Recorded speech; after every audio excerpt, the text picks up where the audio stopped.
শিক্ষা জাতির মেরুদণ্ড। আমার দেশের টকশোতে আজকে বড় বড় বুদ্ধিজীবীরা বসে শিক্ষা জাতির প্রাণ, শিক্ষা জাতির মেরুদণ্ড। আমাদের দেশের মাননীয় প্রধানমন্ত্রী বলেছেন শিক্ষাই সবচাইতে বড় সম্পদ। আমি জিজ্ঞেস করতে চাই, কোন শিক্ষা জাতির সবচাইতে বড় সম্পদ? কোন শিক্ষা জাতির মেরুদণ্ড? কোন শিক্ষা জাতির প্রাণ? যেই শিক্ষায় শিক্ষা দেওয়া হবে হাড্ডিমা টিম টিম, তারা মাঠে পারে ডিম, তাদের খাড়া দুটো শিং। আপনাদের এই দুর্গাপুর এই সমস্ত হাওরবিল এলাকায় অনেক ধরনের পাখি দেখা যায়, যেটার সিংগুড়ে এটা কোনোদিন ডিম পারে, আর যেটার ডিম পারে এটার কোনোদিন সিংগুড়ে। এই কথাটা বলবো বোধ হয় সামান্য মিথ্যা।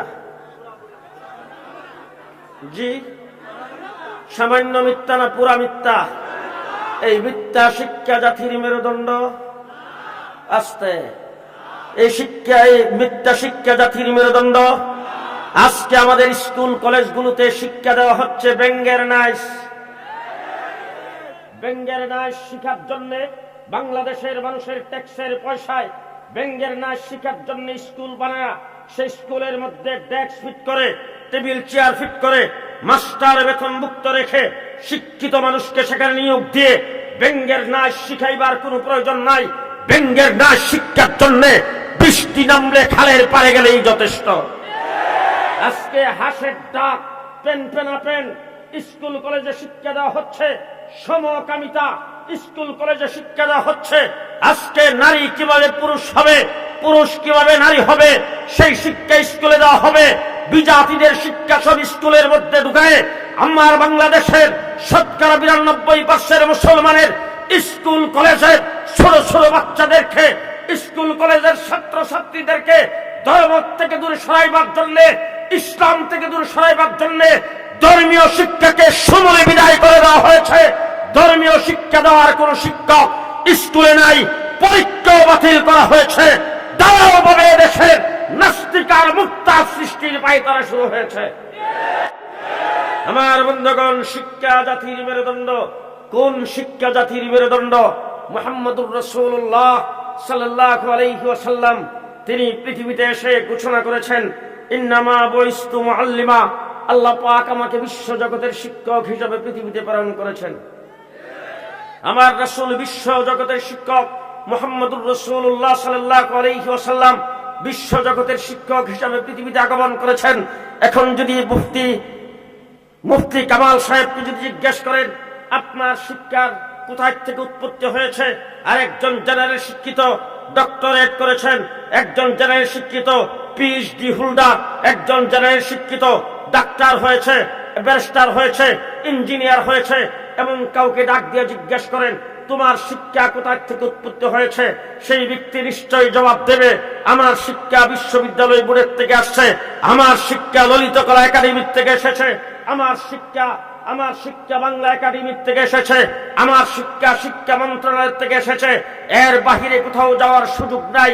আমাকে যদি জিজ্ঞেস করেন, মুফতি কামালকে যদি জিজ্ঞেস করেন আপনি যে মুফতি হলেন, আপনি যে ঢাকায় এত বড় মাদ্রাসা কায়েম করেছেন, আপনার শিক্ষার উৎপত্তি কোথায় থেকে, আপনার শিক্ষা কোথায় থেকে শুরু হয়েছে, আমি পরিষ্কার ভাষায় বলবো আমার শিক্ষা হেরা গুহার থেকে শুরু হয়েছে। মুহাম্মদুর রাসূলুল্লাহ সাল্লাল্লাহু আলাইহি ওয়াসাল্লাম বিশ্ব জগতের শিক্ষক। আমার রাসূল সাল্লাল্লাহু আলাইহি ওয়াসাল্লামকে জিজ্ঞেস করেন, ও আল্লাহর হাবিব, আপনি যে বিশ্ব জগতের শিক্ষক, শিক্ষক হইতে হলে শিক্ষাগত যোগ্যতা লাগে, শিক্ষক হইতে হলে কোথাও থেকে পাস করতে হয়, শিক্ষক হইতে হলে কোন স্কুল কলেজ ইউনিভার্সিটিতে লেখাপড়া করে ডিগ্রি অর্জন করতে হয়। আপনার জীবনে আপনি কোথাও শিক্ষা অর্জন করেন নাই, প্রাইভেট কোন টিউটারের কাছে একটা অক্ষর আপনি শিক্ষা গ্রহণ করেন নাই। আপনার শিক্ষা কোথা থেকে এসেছে? আপনি কিভাবে বিশ্ব জগতের শিক্ষক হলেন? মুহাম্মদুর রাসূলুল্লাহ সাল্লাল্লাহু আলাইহি ওয়াসাল্লাম পরিষ্কার ভাষায় জবাব দিয়েছেন, আল্লামানি রাব্বি, স্বয়ং আল্লাহ আমাকে শিক্ষা দিয়েছেন। আমার রাসূলকে কে শিক্ষা দিয়েছেন? আরো জোরে কে শিক্ষা দিয়েছেন? মুহাম্মদুর রাসূলুল্লাহ সাল্লাল্লাহু আলাইহি ওয়াসাল্লাম শিক্ষক। কেমন করে আল্লাহ পাক শিক্ষা দিয়েছেন? হাদিসে পাকে আছে, সূরা ইয়াসিন আল্লাহ তাবারক ওয়া তাআলা পৃথিবী সৃষ্টির 1000 বছর আগে তেলাওয়াত করেছেন। সূরা ইয়াসিনের ভিতরে আল্লাহ পাক বলেছেন, ইয়াসিন ওয়াল কুরআনিল হাকিম, ইন্নাকা লামিনাল মুরসালিন, নিশ্চয়ই আপনি রাসূলদের মধ্যে অন্যতম রাসূল মুহাম্মদুর রাসূলুল্লাহ সাল্লাল্লাহু আলাইহি সাল্লামকে আল্লাহ পাক পৃথিবীর সৃষ্টির 1000 বছর আগে পড়াইছেন। শুধু তাই নয়, রূহের জগতে আল্লাহ পাক সমস্ত রূহগুলিকে একত্রিত করে সেই জায়গায় জিজ্ঞাসা করেছিলেন আলাস্তু বিরাব্বিকুম। সকলেই সেই জায়গার মধ্যে মূর্খ, কেউ কোথাও লেখাপড়া করে নাই। প্রশ্ন করেছেন আল্লাহ, সেই প্রশ্নের জবাব কি হবে? 1,24,000 পৃথিবীর সমস্ত মানুষ বিশ্বের শিক্ষক মুহাম্মদুর রাসূলুল্লাহ সাল্লাল্লাহু আলাইহি সাল্লামের দিকে তাকিয়ে আছেন। শিক্ষক যেটা আমাদেরকে পড়াইয়া দিবেন সেটাই হবে আমাদের জবাব। আমার রাসূল সর্বপ্রথম জবান থেকে বের করেছেন বালা। সবাই আমরা বলেছিলাম বালা। 1,24,000 পয়গম্বর বলেছে বালা। রাসূল শিক্ষক, রূহের জগতে রাসূল শিক্ষকতা করেছেন। আমার রাসূল সাল্লাল্লাহু আলাইহি সাল্লাম হেরা গুহার ভিতরে বসা, সেই জায়গার ভিতরে জিবরাইল আমিন এসে বলছেন ইকরা পড়ুন।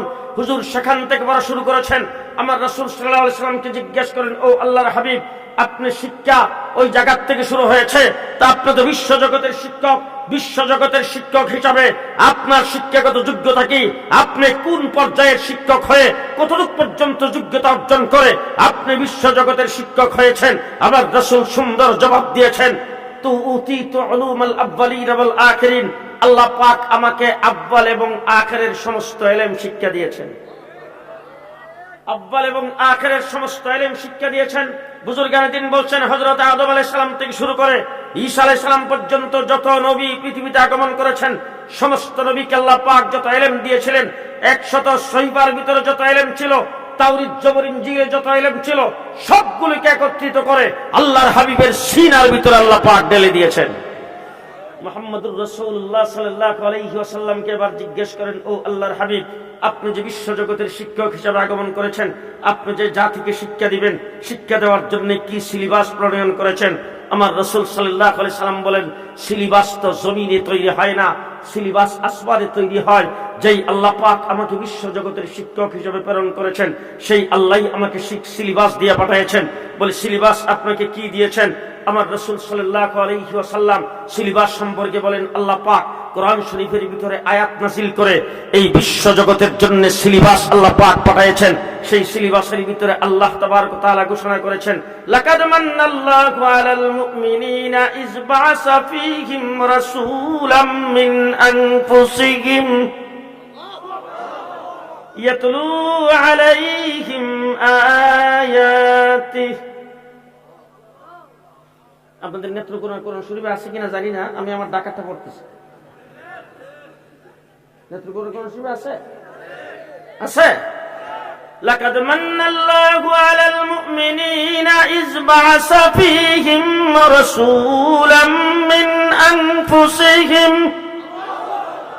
ইয়াতলু আলাইহিম আয়াতিহি। আছে। ওয়া ইউযাক্কিহিম পড়ালো ওয়া ইউআল্লিমুহুমুল কিতাব ওয়াল হিকমাহ। আছে কোরআন শরীফ কয়টা? 4টা সিলেবাস দিয়ে মুহাম্মদুর রাসূলুল্লাহ সাল্লাল্লাহু আলাইহি ওয়াসাল্লামকে আল্লাহ পাক পৃথিবীতে প্রেরণ করেছেন। সিলেবাস কয়টা? ইমানদারদের জন্য সিলেবাস কয়টা? আস্তে মুসলমানদের জন্য সিলেবাস কয়টা? কয়টা? সেই 4 সিলেবাস মৌ মাদ্রাসায় পড়ানো হয়। 4 সিলেবাস আল্লাহ পাক যেইভাবে নাযিল করেছেন ঠিক সেইভাবে পড়ানো হয়। ঠিক না ঠিক? আল্লাহ প্রথম বলেছেন ইয়াতলু আলাইহিম আয়াতি। আমার মক্তবে যান, সেখানে নাজারা কমপ্লিট। ইয়াতলু আলাইহিম আয়াতি সহিহ শুদ্ধ তাজবিদের সাথে। জি, নেত্রকোনা মাদ্রাসা গোটা বাংলাদেশের আনাচে কানাচে মাদ্রাসার জাল বিস্তার হয়েছে। শুধু তাই নয়, নিউ ইয়র্ক শহরে 20টার উপরে দাওরে হাদিস পর্যন্ত মাদ্রাসা, লন্ডন শহরে 50টার উপরে দাওরে হাদিস পর্যন্ত মাদ্রাসা। আজকে গোটা পৃথিবীর আনাচে কানাচে মাদ্রাসা কায়েম হয়েছে। সেই দারুল উলুম দেওবন্দ থেকে সিলেবাস কয়টা? আরো জোরে কে দিয়েছেন? আরো আস্তে কে দিয়েছেন? কে দিয়েছেন?